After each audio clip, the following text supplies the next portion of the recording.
Hello, and welcome to the second installment of the Laboratory Management Lectures. This talk is going to be on laboratory economics. Again, my name is Tim Hamill, and I'm Professor Emeritus at UCSF Department of Laboratory Medicine. So the goals and objectives, I've broken this talk down into three sections: laboratory economics, test cost, and then budgets and human resources. I would go through each of those separately, maybe a couple of times. It's a long lecture, so take your time with it. As far as objectives for laboratory economics, you should be able to describe the basics of laboratory test coding, billing, and reimbursement methods. And you should be able to describe the various reimbursement sources, such as Medicare, Medicaid, and insurance, and capitation. The first three for sure.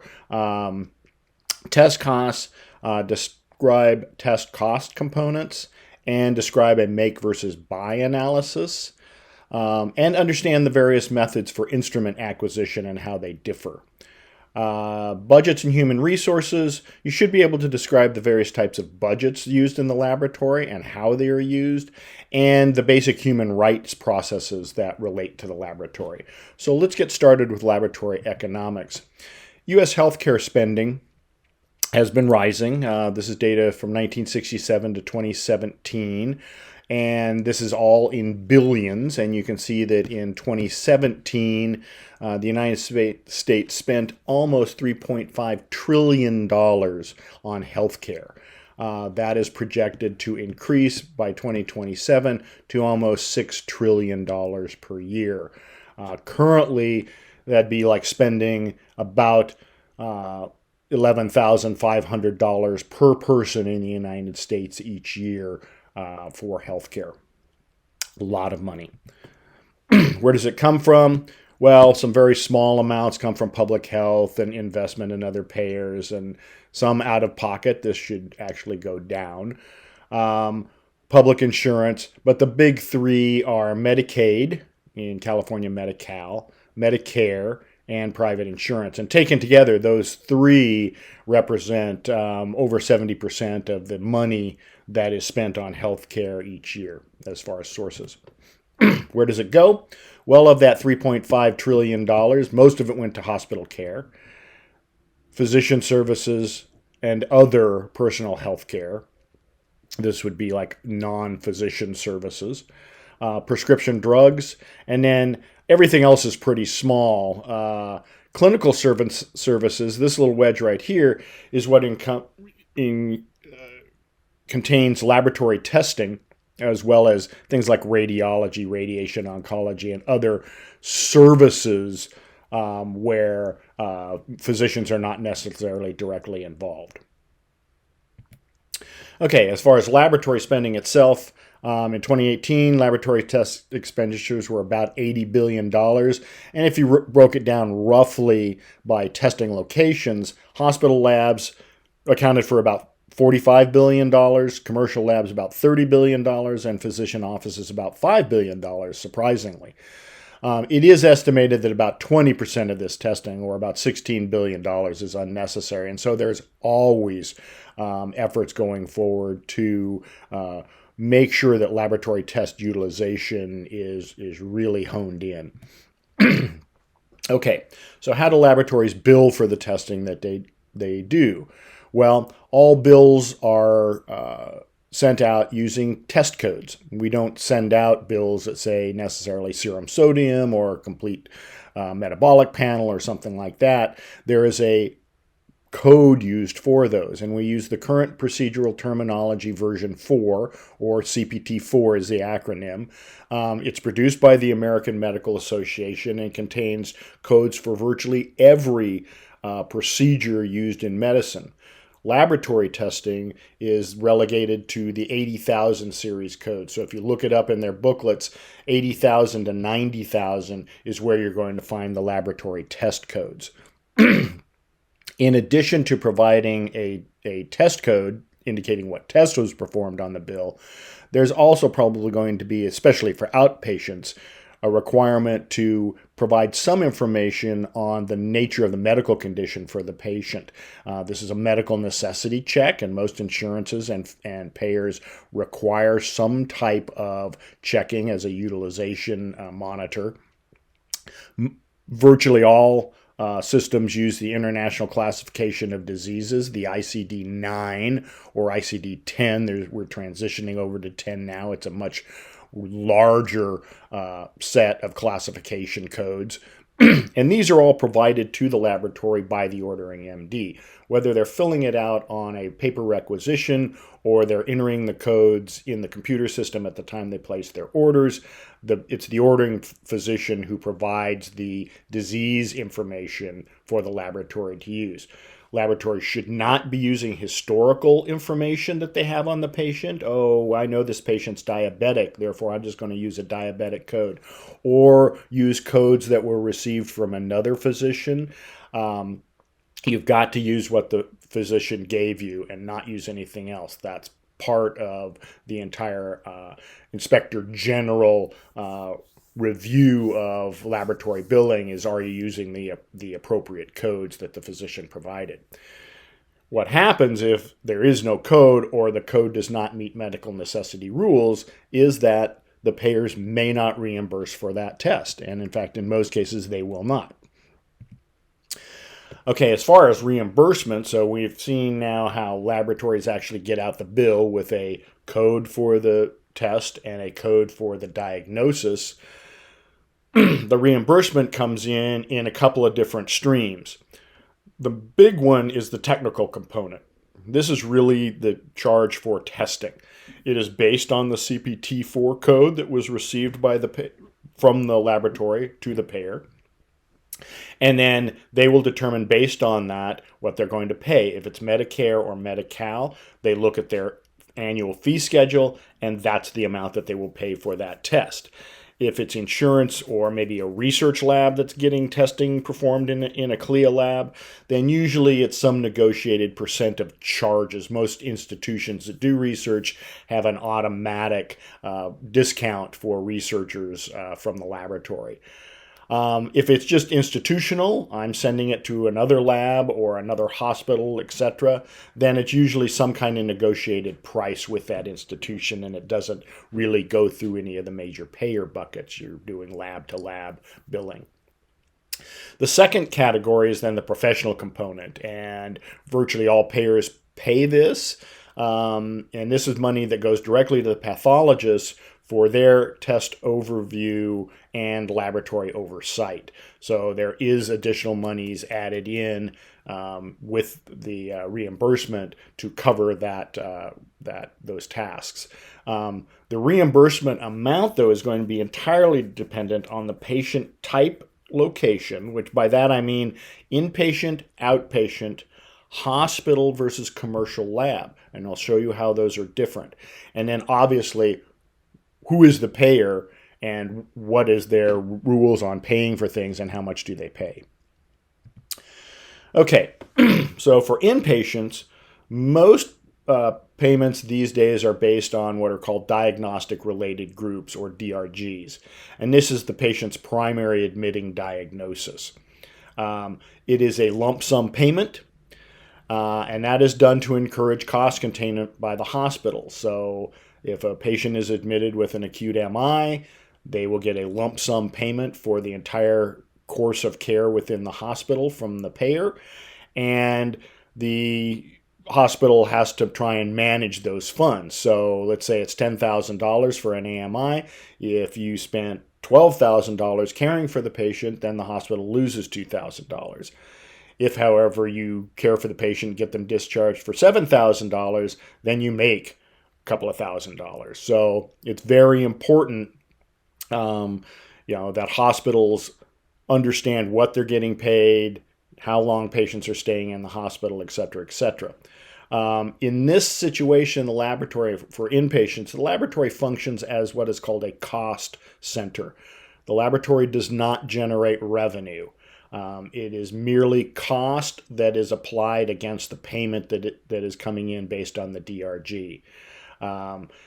Not great to be a cost center. This is where laboratory administration really wants to make sure that the laboratory is running as efficiently as possible, because hospital administration is pushing on them all the time to cut down their budgets and be as cost efficient as possible.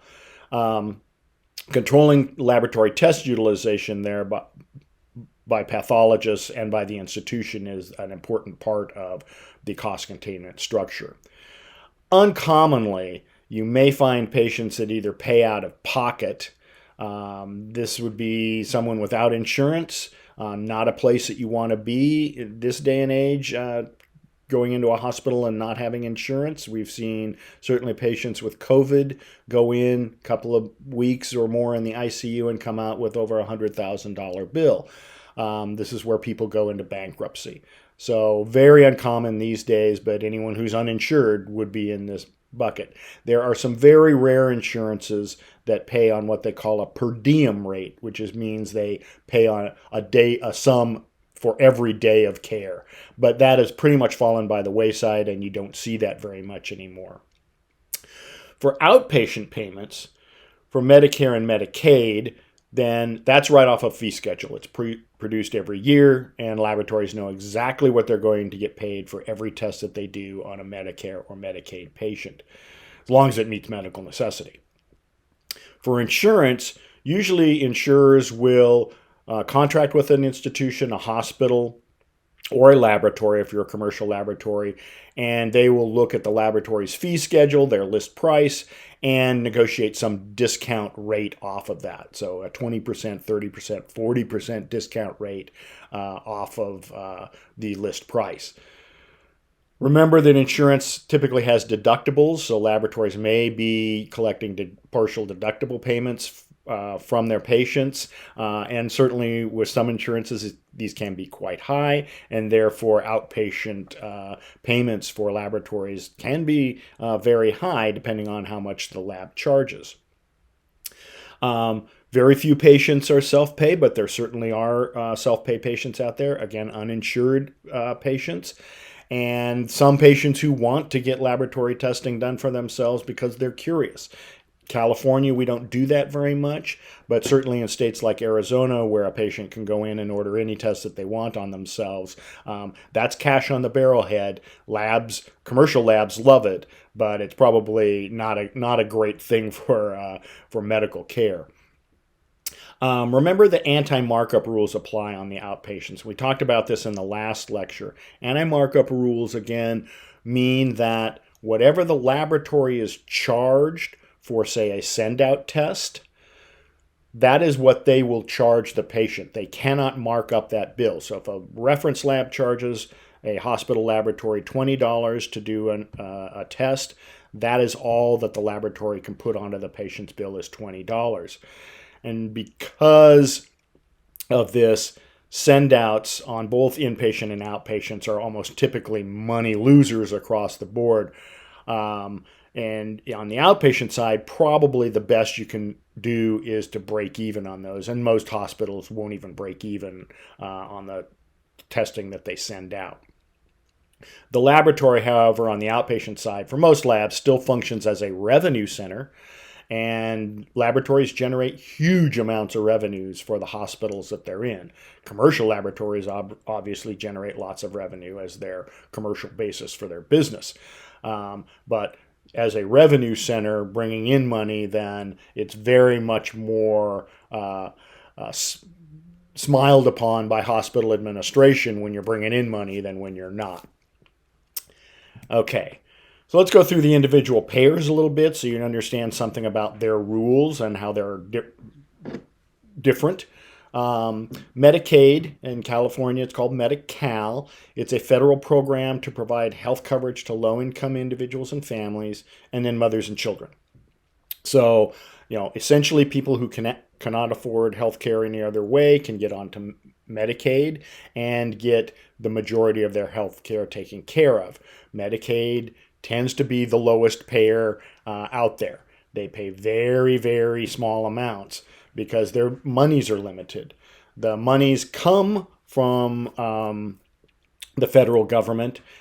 Some comes from the state. They pool those, and then the state administers their own internal Medicaid program.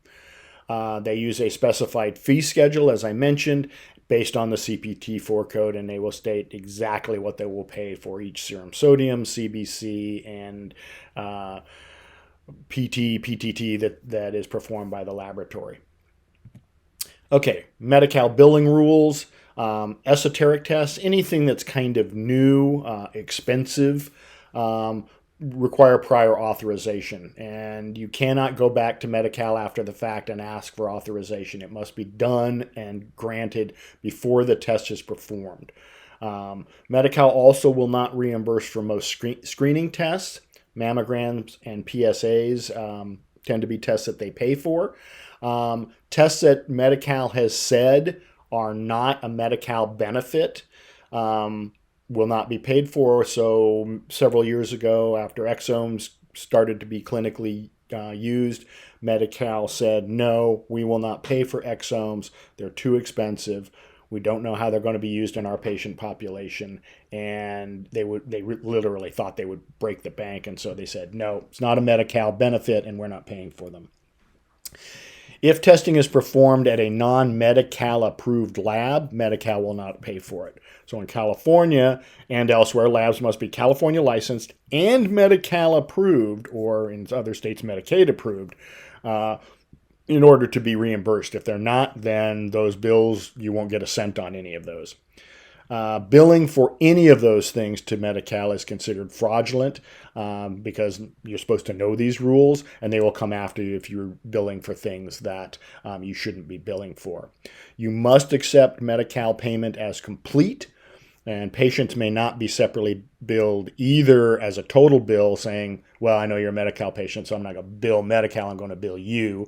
You can't do that. Or you also can't go back and say, well, I billed $100, Medi-Cal only paid me $10, I'm going to bill the patient $90. You can't do that. You must accept the $10 as payment in full. Okay, switching gears to Medicare.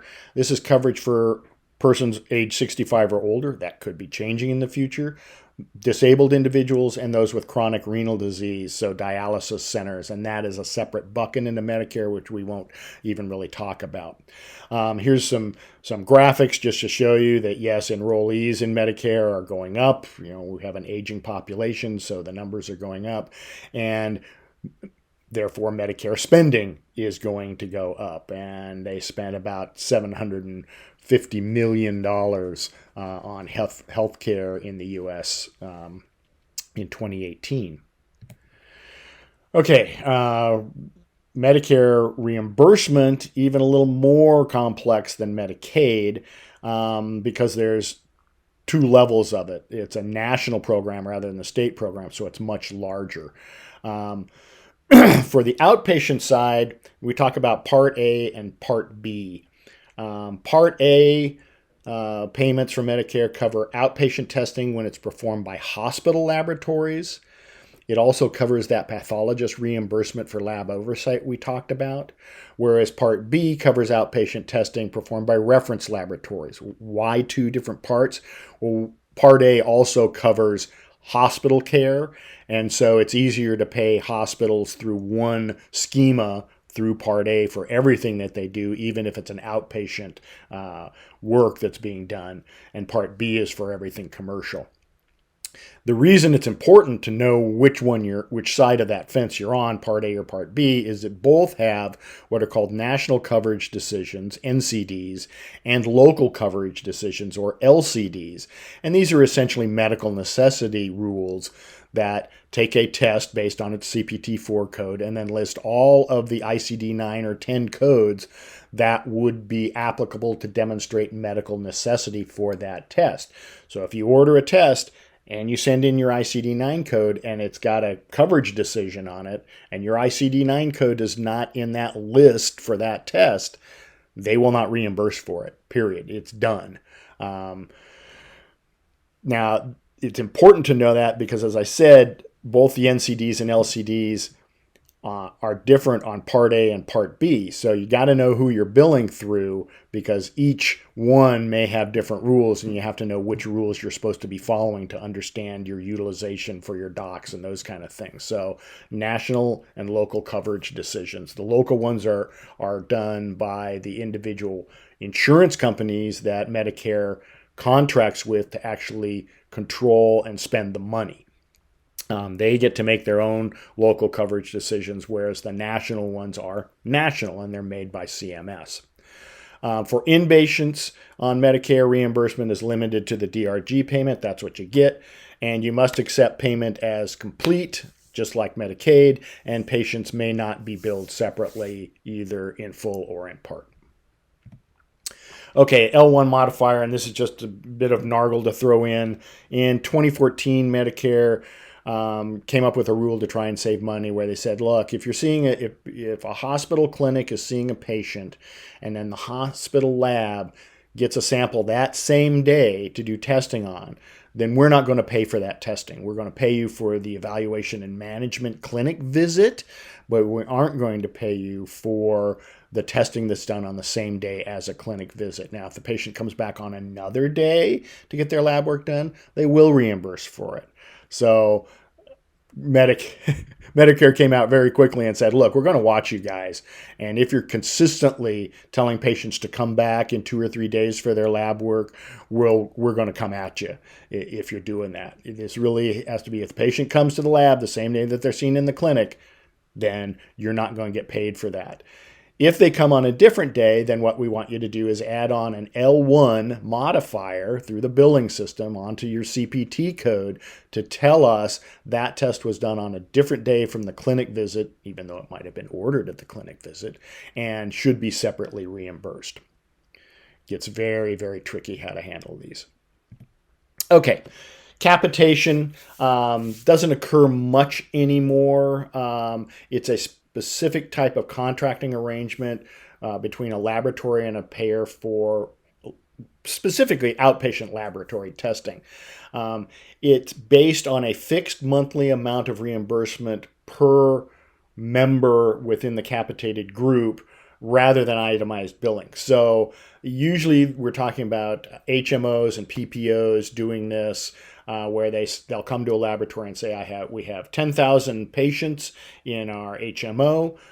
We want to pay you $2 per patient per month, and per member per month is the terminology. And so we'll give you $20,000 a month, but that covers all the testing that is ordered on those patients. So if our docs order, $28,000 worth of testing, well, okay, you lost $8,000. If they only ordered $12,000 worth of testing, then you made $8,000. So this was good for the HMO and PPO because they knew exactly what they were going to spend on laboratories. It can be very dicey for the laboratory, though, especially if the patient population should shift. Oh, they just took on a big oncology practice. Oh, they just took on a big HIV practice where patients are going to utilize a lot of testing over time. Then that per member per month payment may not meet the laboratory's costs. So capitation is something that you may hear about. Not done much anymore, but it's probably going to still be around for the next 10 years or so. Okay, let's switch gears. Let's start talking about test costs and how we determine how much a test costs so that we can determine, well, how much do we need to get paid and charge to make sure that we aren't going underwater. So some definitions here, some terminology. So direct, also called variable costs, vary with the test volume. So these are things that if I'm doing one test, it's going to cost me this amount. And if I'm going to do 10 tests, it'll cost me, hopefully 10 times that same amount. But as your volume increases, then your cost increases in terms of an annual cost. You can further break it down to pre-analytic, analytic, and post-analytic phases. And that's usually good to do because we pigeonhole pre-analytic, that's your phlebotomy station. Analytic, that's your testing sections. Post-analytic, that's usually your processing section and your reporting section. So at least we can put them in kind of buckets where we can look at them in a more granular way. Within each of those three, then we break them down further into supply costs and labor costs. So direct or variable, they vary with test volume. They come in three phases, and there's two components, supply and labor costs. We'll go through some examples. Then there are the indirect or fixed costs, and these are costs that are totally independent of test volume. They're the costs that really are there to keep the laboratory open and operating. Whether the laboratory does any testing or not on a given day, you still have fixed costs that are going to be there as far as your cost. So let's go through some of these. So let's talk about pre-analytic costs. Okay, so in terms of supplies, it's all your collection supplies. Gloves, needles, vacuumators, labels, the requisition, biohazard bags, everything that you need to do, the phlebotomist needs to have to collect the samples, get them ready to go to the laboratory. So then you've got personnel involved, obviously, doing the specimen collection, transporting the samples, doing the order entry, processing and creating aliquots of those samples to go into the testing section. So there's two types of costs, the supplies and the labor costs in there. Okay, the analytic costs, then these are on the supply side, it'd be your reagents and your disposables, cuvettes, pipettes, whatever, and controls and calibrators that are required to actually run the test. And then there's the personnel time by clinical lab scientists to do the instrument prep and maintenance, do the sample handling, do the reagent preparation, do the analysis itself, and then we throw in repeats in there and quality control and other things just because that's what CLSs are doing. That's how they're spending their time. So those are analytic costs based on labor. Post-analytic costs then, yes, we need to have some supplies because I've got to report the results in some fashion. So either I've got to have paper and printers and toner to print out reports each day, or I need to have interfaces and maintain those with an LIS group or an informatics group. Or I need phones and I need fax machines because that's how I send out reports that way. So those are supplies. And then your personnel time would be in result verification, phoning criticals or other values, disposal of specimens, and then report handling and distribution. So you can kind of get a flavor for each of the components of test cost. Now the indirect costs, okay, that's all your what we call non-productive labor or fixed labor. We used to say this with supervisors and pathologists, but think of it as the minimum staffing and supervisory labor that a laboratory would need to just open the doors and be ready for a test, kind of like Christmas Day staffing. The instrument costs, your depreciation, your lease costs, the maintenance on your instrument costs, any of that, your laboratory information system or computer, the physical plant, the building that you're in, the utilities, the biohazard and chemical waste disposal, record storage, proficiency testing, inspections, licenses and certification, all of that are indirect cost, and they're fixed because they really, as long as you're opening the laboratory, you've got to have all of these. You're going to pay for all of them, and it's irregardless of how many tests you're actually going to be performing. Okay, so let's go through an example and see if we can parse some of this out and make it a little more clear. So we're going to cost out a test and then look at some revenue associated with that test. So I've made up a test here under my assumptions. So I'm giving this test an annual volume of 8,000. I'm going to perform the test Monday through Friday.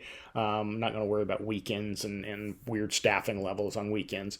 The instrument costs $50,000 each, but I'm going to amortize or depreciate that over 5 years. So I'm going to write in $10,000 a year for my instrument cost. The instrument can do 13,000 tests a year. And so that's well over my 8,000 annual test volume that I already have. So that looks like that'll be fine. I need 0.2 FTE per instrument to run it. The FTE salary is $60,000 a year. That's probably low, but this is my numbers.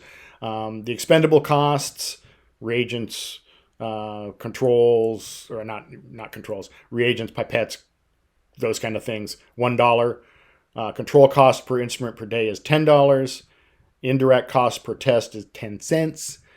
Test price, I think I'm going to price this at $10, but I need to see where my costs are. And I've got something called bad debt. So bad debt is where a hospital bills or a laboratory bills, and there is no reimbursement. Typically, for most hospital laboratories, reimbursements of 40 cents on the dollar, i.e. 60% bad debt, getting 40% back, is about average. Because of the crazy nature of billing and reimbursement in the laboratory world, bad debt is a real issue that we have to pay attention to. Okay, so I'm going to graph this out. So here's test costs, and here's my instrument costs in black, and you can see it's $10,000 here until I get to here. Well, what happened here? Well, I'm at 13,000 tests now, right? So I need 2 instruments. So here's my second instrument, and now I need a third instrument, et cetera, et cetera. So you can see this kind of stair-step effect going down as the volume gets higher. You can see that my cost is actually increasing on this because I'm buying more instruments. Okay, let's add into that the expendable cost, my reagents and cuvettes and pipettes and things. That's a straight line. It's curved here because this is not a linear scale on my test volume. So this just adds, a portion per test every time I do a test. Here is my FTE costs, and this has that same stair-step effect because, I needed 0.2 FTE every time for every instrument. If I get another instrument, I need another 0.2 FTE there, so that's why we get this stair-step effect on that one. Here's my my indirect costs. So this is at 10 cents per test. So as I do more tests, I'm getting more costs there. And then here's my control costs. And remember, those were per instrument, $10 per instrument per day. So I'm going to add a little bit onto that. And now if we total all that up, here's my total cost of doing testing over a volume from 8,000 to 60,000. So I know approximately what things would cost me on an annual basis. This is annual test volume, so this is annual cost to do this test. And you can see that as expected, as our volume gets higher, the cost for performing those testing is going to get larger. So now I need to look at 2 things. One is, how do I price this test? And then, am I going to make money on the test? So let's do pricing first. So first I have to figure out, my cost per test. I did an annual cost, but that doesn't tell me my cost per test. So what I have to do is take that total cost, divide it by the test volume, and get an annual test. And where we first started out at 8,000, our test cost was a little over $4 per test, say $4.20. And you can see that my cost actually goes down as my test volume starts to go up. My cost goes down until it hits this point. And then what happens? Well, this is at 13,000, and it's where, I need to get another instrument. And now, because of the new instrument costs, my cost per test has jumped to $4.61 from its low of $3.15. And you see it's going to do that. And people are going, how do I price a test? I might have this volume, I might have this volume, I might have this volume. We're going to take an average of this. If you drew a line through this thing, probably $3.50, maybe $3.60 is about the average cost overall. So if you look at that and said, we're going to price this at $10, 60% bad debt, we'll probably be okay. We'll probably make a little bit on that. But we're going to see. We're going to price it out or look at our reimbursement and see how that works. Okay, so here's what we're going to charge. We're going to charge $10 a test. So here I'm charging $80,000 a year at a test volume of 8,000. And here I'm charging almost $600,000 a year at my big volume of 60,000. Okay, here's my amount collected though. So here's that bad debt difference. And this is why that becomes very important. I'm billing a lot. I'm not collecting very much. Way out here at 60,000 tests, I'm only collecting a little over $200,000. So does that really mean that I'm covering my costs out there? Well, here's the total test cost layered in, and this is a negative value because this is my zero line. Okay. Now, if I do a net and essentially subtract the cost from what I actually collect, then this is my net, and you can see, wow, it's pretty close to zero along there. In fact, I'm gonna pull that out and take a closer look at it, and you can see, yeah, it's pretty much, there's hardly, it might be a dime of profit here, and then actually it drops down. Why? Because I had to get that second instrument, and now my test cost is actually increased, and then it's going to, my net is going to go up a bit, and then drop back down. I got another instrument now going up, and probably out at 30,000 tests, I'm going to start maybe making some money here. And this looks like, well, gosh, why would I want to bring this test in-house? It's going to cost a lot. I can get it at a reference lab, and gee whiz, I don't know if hospital administration is going to look at this and be really happy, or they're going to say, well, you need to jump the price up. Instead of charging $10, start charging $20 or $30 or more. And laboratories or hospitals can get very quickly addicted to a revenue stream that a laboratory can generate, even though the prices are way out of whack with what other laboratories are charging. So it's important to know what other institutions are charging, and I'll tell you, they'll be across the board, but hospitals look at those kind of things, and if Joe Hospital down the road is charging X for it, and we're only charging a tenth of X, you can bet your hospital is going to ask you to raise your prices up, even though it may not be good for your patients. Okay, so now the question is, well, do I make the test, I perform the test in-house, or do I buy it? Do I send it to a commercial lab and do it that way? Because it just doesn't look like there's any profit in this. So let's go through that. I'm going to use a slightly different test here because it makes the numbers easier to use. This has an annual test volume of 500, but I expect that volume to increase. That's why I'm looking at maybe bringing that test in-house or making it. My reference lab charge currently is $20, and anti-markup rules apply, so that's all I can pass on to the patient. My bad debt is still 60%, and you can see how that anti-markup rule really hurts. If I'm charging $20 and I've got a bad debt of 60%, chances are, I'm making something on the order of, $12, and, it doesn't even cover my charges to the reference lab. If I'm going to do the test in-house, I already talked to the hospital, and they said, well, you're really probably going to need to charge at least $25 if you do that test once a week. And I'm going, well, that's already $5 over what the reference lab. Patients aren't going to like that very much, but let's go with that. Right now, at my test volume of 500, I figured that it cost me $40 to do this test. But that'll decrease to $5 if I get the volume up to 10,000 per year from an analysis I've already done. So, question is, do I set up the test? And how do I justify it to hospital administration?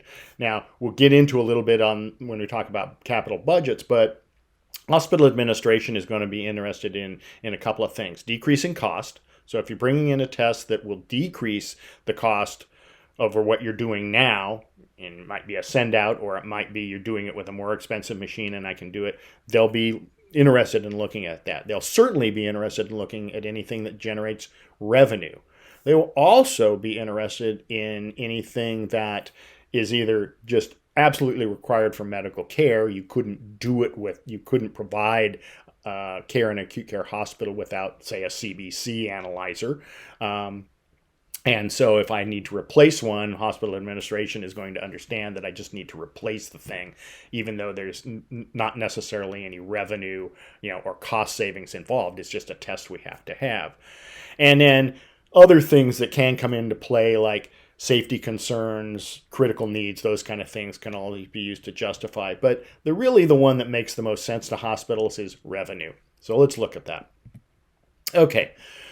So here's my cost on sending the test out. So this is my, it's $20 a test when I send it out. And you can see that if it got up to 10,000, I'm spending a lot of money on this when I send it out. This is my net, remember, because I'm billing it. So this has got my bad debt included. Here is my in-house costs that I'd figured out from a prior analysis. Doesn't look real good. Here's what revenue I would probably generate based on my billing at $25. And then here's my net. Okay, and you can see that my net doesn't even hit zero until I get up to a test volume of 4,000. Well, hospital administration may look at that and say, wow, 500 to 4,000, that's an eightfold increase. Do you really think it's going to go that high? Because if it doesn't, and we're stuck down in here, you're going to be losing money across the board. Okay, and so no, I don't think we're going to bite on this one. I don't think we're going to give you the money to bring this test in, Dr. Hamill. You're just going to have to continue to send it out. And I go, well, wait a minute. There's another thing you've got to understand. Remember that I'm sending this test out, so I'm paying this. This is money out of the system, which I'm not going to be spending anymore if I bring that. So I should be able to add that as savings back into my equation. And now this is called delta analysis, and this is the change bringing it back in. So now what I've done is I've added back in the money that I was sending to the reference lab in as revenue that I'm saving. And so my curve changes dramatically. And now I cross the zero line at something around 2,000 tests. That's probably achievable. And you can see that, wow, it goes up to where this thing is really starting to make some money here, because I was paying, if the volumes really go up, I was going to be paying a lot to the reference lab. And so that's the process, going through and figuring out, here's my costs in each of those categories we went through, figuring out then each layer of cost and adding it in to get a total cost, figure out what your per test cost will be, where to price it, where your revenue needs to be, and what your bad debt is, to understand where and when do I want to bring a test in-house and when do I not want to bring it in. It's going to stay low volume. It's going to be cheaper for me in the long run to just send it out to the reference lab, so I'm going to leave it there. Okay? All right, let's talk a little bit about instrument acquisition. So most institutions these days lease their major instruments in laboratories. They're huge out-of-pocket purchases, usually on the several $100,000 range for an institution to purchase, say, a major chemistry analyzer or immunoassay analyzer or even CBC analyzer. These are expensive. So a lot of places look at leases as being able to save capital dollars and just use an operating budget, which we will talk about, to lease the instrument. And a lease is just like a lease on a home or a car or anything else. You pay a certain amount each month or annually. It's typically monthly. And you get the use of the car or apartment or instrument in the laboratory, but the vendor still owns it. It's theirs.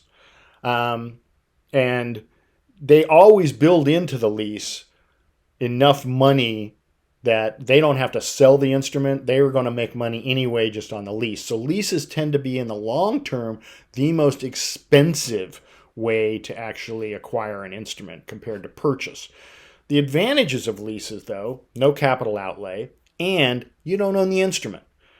Not owning the instrument can be a real boon for laboratories, because at the end of the life cycle of an instrument, say 5, 6, 7 years, once you need to replace that instrument, if you own it, you've essentially got an anchor that you could go and throw off a pier. There's just not a market for used instruments in this country. Some of them get shipped overseas, but it's really hard to get rid of an instrument. Most of them, actually, you end up giving it back to the vendor if you're going to get the vendor's new machine. You give them back the old one. They give you some amount off on the new machine because you're staying with them as a client. So, purchasing big capital outlay up front, you're stuck with the instrument if it's a lemon, or if it just has run its life and now it needs to be replaced. You've got something that has essentially very little or no value. But a lease, on the other hand, over 5 or 7 years is probably going to be twice the cost of purchasing an instrument. So you've got to weigh which one you're going to do. And I can tell you most institutions go with leases these days. A lot of them use a special type of lease called a reagent rental. And a reagent rental is a type of lease that is based on testing volume on that platform. So if you've got a multi-channel chemistry analyzer and you're doing 25, 30 tests on it, the vendor will come in and they'll look at your last couple of years worth of test volumes for those tests, and they'll go, okay, well, based on your test volume, for each test, we're going to charge you X amount each time you do the test. It covers the reagents, it covers the expendables, it covers the maintenance, it covers the addition that the vendor wants to cover the cost of the instrument, because you're going to have the instrument in your laboratory. So all of that is built in, but it's paid on instead of a single flat rate each month, it varies as your test volume goes up and down. And usually these are stepped. So if your test volume significantly rises on a given test, typically you get a slight discount to keep the overall costs in line. And these can be tricky to handle. They can be tricky to set up, but they can be very beneficial to laboratories if your test volumes vary quite a lot from month to month, or even from week to week. It may be something that you want to look at as a reagent rental rather than a flat lease. So those are the primary ways of acquiring instruments. There are some others, like being a beta test site and those kind of things, but these are the primary ones. Okay, budgets. So what are budgets? Well, they're control devices. If you've got a home budget, it's really there for you to say, this is how much I should be spending on X, Y, and Z. And if I spend that much on X, Y, and Z and don't go over my budget, then at the end of the month, I maybe have enough to go out to the movies. We use them in the laboratory to look at both revenue, costs, and operations. So our types of budgets in the laboratory are typically broken down into operating budgets or operational budgets and capital budgets. Let's go through those. So an operating budget is what's called a short-term budget. Usually it's budgeted over, say, a month or maybe a quarter, so 3 months. And it's not that you're going to change the budget, it's just you monitor them on a short term. You're going to monitor the fixed and variable operating costs within each section of the lab, and that is going to be built so that it flexes with the testing volume. So I know what my costs per test are. So as my test volume goes up, my cost should go up, and that should be reflected in the budget. And similarly, if my volume goes down, my cost should go down, and that should be reflected in the budget, because these are things that you're typically getting from the overall institution as your operations budget for that month. You will review these either, and these are done, usually the whole budget is done either on a fiscal year or a calendar year. It's done for 12 months, but you're going to monitor it on a shorter time frame. Fiscal years can start whenever the institution wants them to start. I've been at places they started in September, July, and March. Don't ask me why. Most places simply use calendar years. Every January you start in, and you have to have a new budget for the next year ready to go. Who's responsible for the operating budget? Well, the department supervisors are going to be responsible for their testing production and how efficient that is, scheduling their staff, supervising the staff, selecting the methods with some input, quality oversight, and supply management within their testing section. The lab administration is going to be interested in, well, what's the overall test menu? So I'm going to budget for each test. My contracting with vendors and with maybe send-outs, my labor costs, so how much am I paying individuals, and what are my volume and revenue forecasts? So do I know my volume of testing is going to go up in a certain area, or do I know my revenue is going to go down because Medicare has said they aren't going to pay as much for those tests next year? That's what laboratory administration's role is to monitor all of that and make the crystal ball assumptions to then settle up on an operating budget for the following year. Typically, the evaluation is done on a monthly basis, as I mentioned. So you'll get a report. It'll show your expenses in terms of supplies and material. It'll also show your labor expenses and show, am I on budget or off budget? And you compare to what your budget projections were, any prior data. And then you say, well, everything looks good except this one test is way off. I'm spending way too much on my supplies. What's going on here? And you're going to analyze that variance and try and figure out what did I budget incorrectly, and therefore I need to adjust the budget with the institution. They don't like doing that, but they will. Or do I need to account for something that changed that I didn't know, but I need to analyze that and make some corrections to the budget to make sure that going forward I'm doing the right thing. Institutions are also going to expect you to compare yourself to other laboratories, and they're going to want to have benchmark data from other similar labs to show that your lab is not a real outlier in terms of its costs. Either high or low, doesn't matter. They'd love it to be low. It's never that way, but you want to compare to other labs. And so what is your operating budget compared to another laboratory's operating budget? And that's how we evaluate those. Okay, capital budgets are what are called intermediate term. Usually these are annual or multi-year budgets for a project. And projects at most institutions are then going to be classified by, well, what's the objective of this project? Either I'm developing a new test, and we've gone through that kind of thought process. Maybe it's cost reduction. I'm going to do something in a new and different way. I'm going to get automation in the lab, and that's going to reduce my costs. It's a replacement, like I mentioned. I need to just replace my main analyzers or my automation line or my blood bank. I need to build a new building, whatever. There may be safety or quality requirements. We need this test because it's better, because it's less hazardous, because it doesn't use radiation, because whatever. Or it might be new business. We've got a new genetics program opening up in the institution, and they want to have cytogenetics in the laboratory. And to bring in cytogenetics, I'm going to have to build a whole cytogenetics lab and hire new staff and a director and all that. And so it's new business, but this is going to be something that's a multi-year thing and is going to take a lot of money. They're also typically categorized then not only by their objective, but how much do they cost?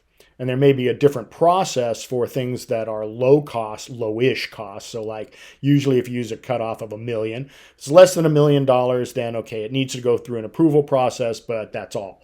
If it's greater than $1 million, usually most institutions are going to have some kind of budgetary committee that then looks at each of the requests by all of the departments, nursing, radiology, pharmacy, everybody, gets to put in their requests, and the capital budget committee then looks through those and determines who's going to get their requests fulfilled this year and who's going to go begging because we just don't have enough money in the capital budget almost universally to pay for everything that everybody wants.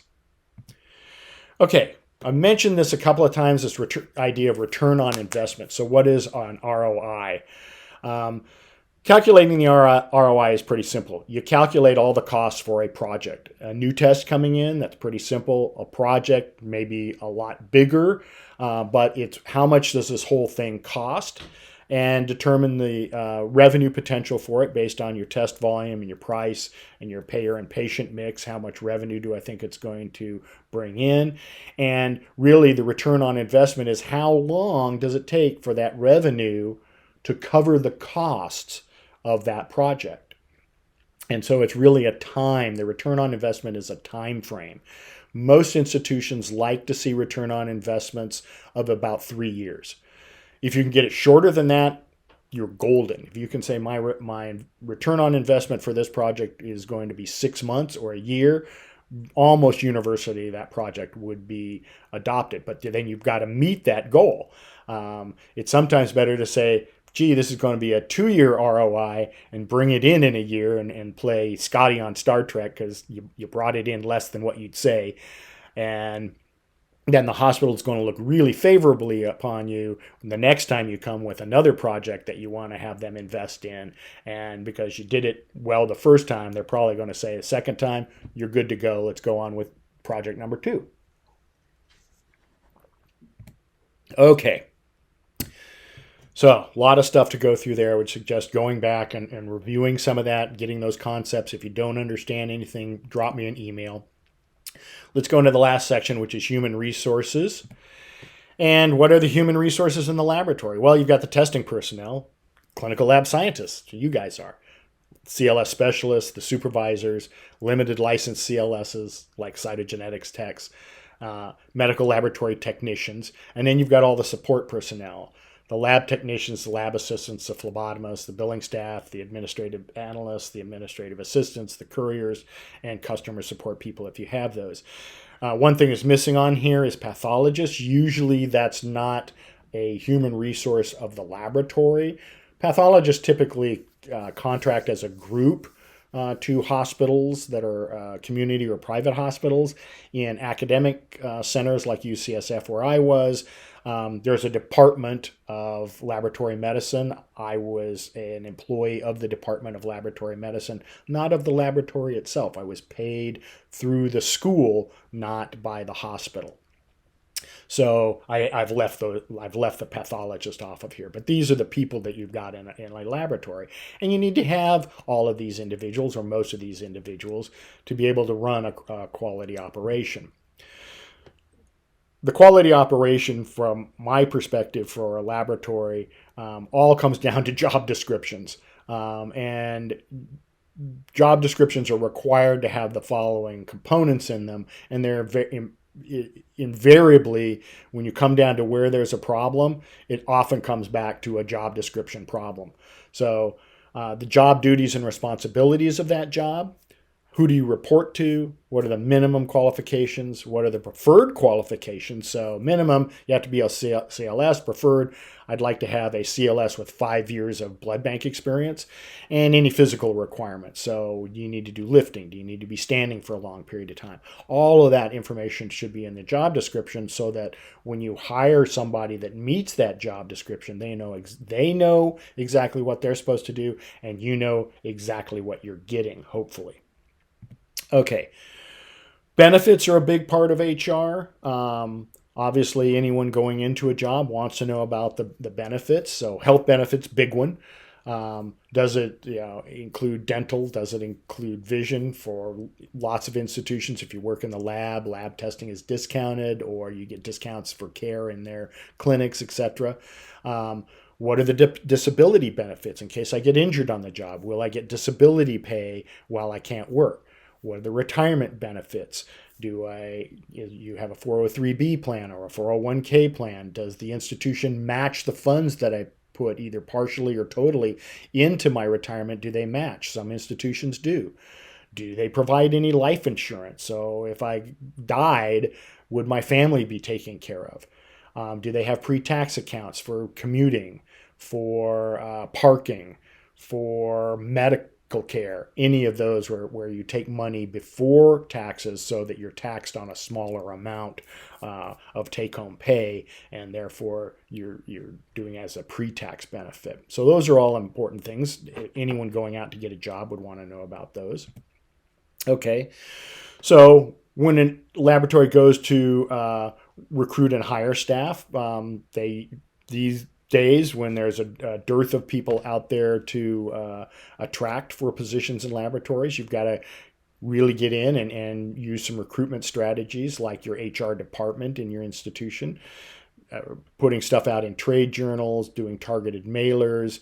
You could pay for referrals. So if one CLS that you have refers another CLS, they get a bonus, the sign-on bonus.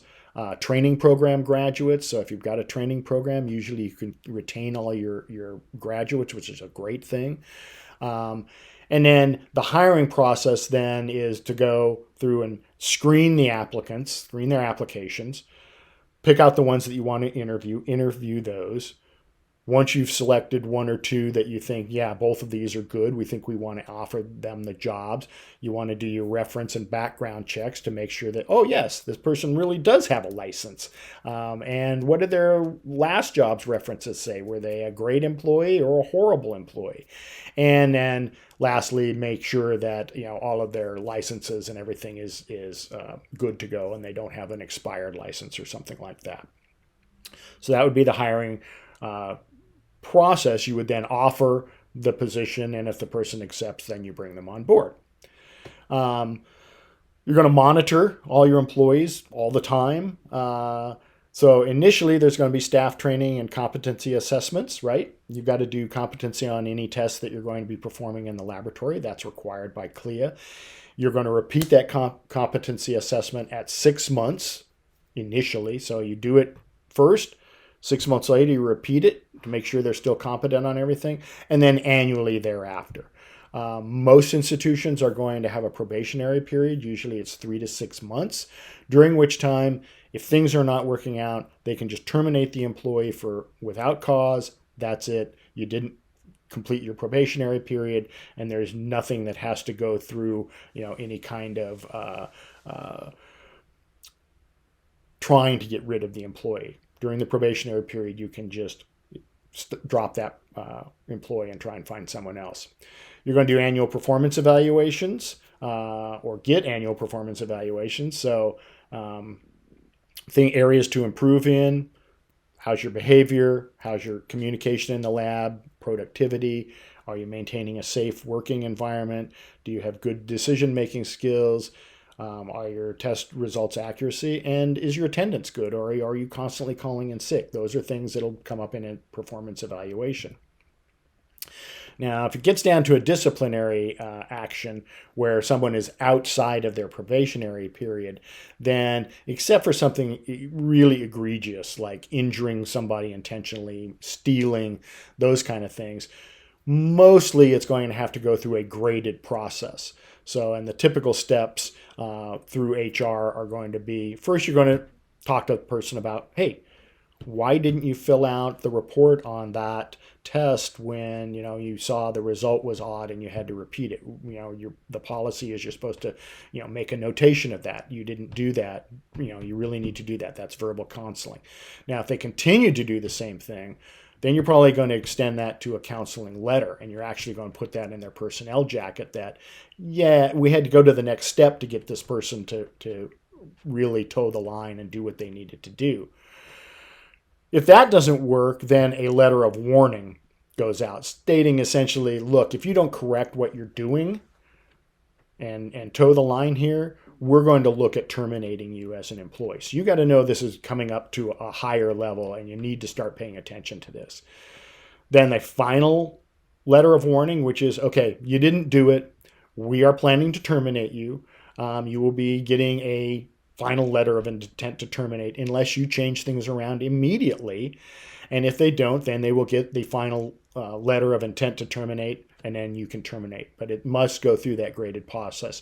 For anyone who has gone through their probationary period and has been doing, especially if someone has been getting good performance evaluations, in order to discipline them and terminate them, you're going to have to really show cause, or you're going to have a lawsuit on your hands for sure.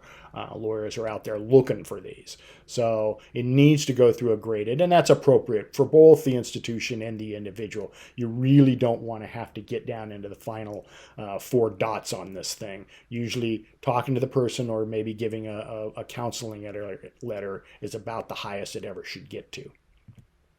Okay, what do you do to try and retain your employees? Well, job structuring. This is the shift I like to work. Can you make that amenable? Depending on, well, I've got something that I do during the day, so I like to work the evening shift, but I can't start till 3:30. Okay, so how do we structure that? Or can we have things where like 2 people share a position, and maybe they're part-time positions instead of full-time positions. Flexible work schedules. Everyone is so involved in things these days that having the ability to make a flexible work schedule really is something that employees really like. Shows that you're interested in what they're doing and that you're willing to work with them and make things work out. Employee recognition programs, employee of the month, gold stars, whatever. Make it nice, make it fun. Training and development. So we're getting a new instrument in. How would you like to go and train on the instrument and be kind of the instrument guru when it gets here? We'll send you to classes so you can improve, your skills. We'll help you with your CME, those kind of things. Bonuses. Hey, we had a great year last year, Everyone in the laboratory is going to get a bonus in their paycheck because you guys did so well. Promotions. Okay, you're a bench tech CLS. How'd you like to be a specialist? How'd you like to be a supervisor? How'd you like to be a manager? How'd you like to go into hospital administration? I've known people that have gone from lab assistant to now CEO of a hospital. And, it was over a number of years, but one person that I trained with did exactly that and just kept rising through the ranks. So promotions and reclassifications are very good at retaining employees, and you want to work to retain your employees in a laboratory. It takes a long time to train a laboratorian. You don't want to lose them and lose all that effort that you've put into making them part of your workforce. Okay, that's it. I hope you enjoyed it. Again, you've got my email. If there's any questions on any of this, please don't hesitate to drop me a line. Most of this is just so you have an understanding of the terminology and some of the major components and trends in this area. And I hope this was worthwhile for you. So thank you very much and have a great day.